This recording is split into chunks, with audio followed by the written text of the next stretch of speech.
ঘুমটা না দিয়ে বোরখা না পরে একটু বলিউড টাইপের বা একটু খোলামেলা চরিত্রে কাজ করাটাই বেটার। বোতল ভরা ঝাঁঝি করা ডাকে আমায় পেপসি।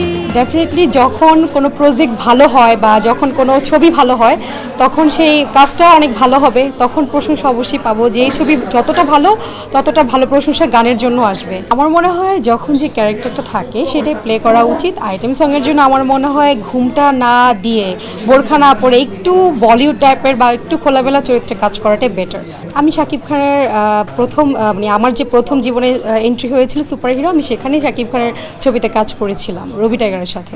আমার বরাবর নিজের কাজ এবং টিমের সাথে যেহেতু আমি ছিলাম তসনসে, এর আগেও মুন্না হিরোর সাথে আমার কাজ হয়েছে, বরাবরই আমি উপভোগ করি, এনজয় করি, আমার সবসময় ভালো লাগে। সেম স্যান্ডেলিনা সো রূপচর্চায় আভিজাত্য।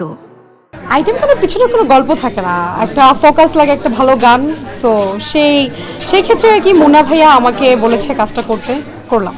একদম নতুন, বাট আমার ভালো লেগেছে যে আমি মিশা সওদাগর একজন মানে সুপারস্টারের সাথে কাজ করতে পেরেছি।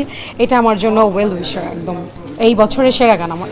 ডেফিনেটলি যখন কোনো প্রজেক্ট ভালো হয় বা যখন কোনো ছবি ভালো হয় তখন সেই কাজটা অনেক ভালো হবে, তখন প্রশংসা অবশ্যই পাবো যে এই ছবি যতটা ভালো প্রশংসা গানের জন্য আসবে। ডেফিনেটলি আছে, কিন্তু সেই আমার সাথে চরিত্রটা বা আমার সাথে ক্যারেক্টারটা যদি ম্যাচ হয় বা আমি সেই সুযোগ পাই ভালো কোনো ছবি, তাহলে আমি করব। এখন যেখানে আছি সেখানেই থাকতে চাই, হয়তো এর থেকে একটু উপরে।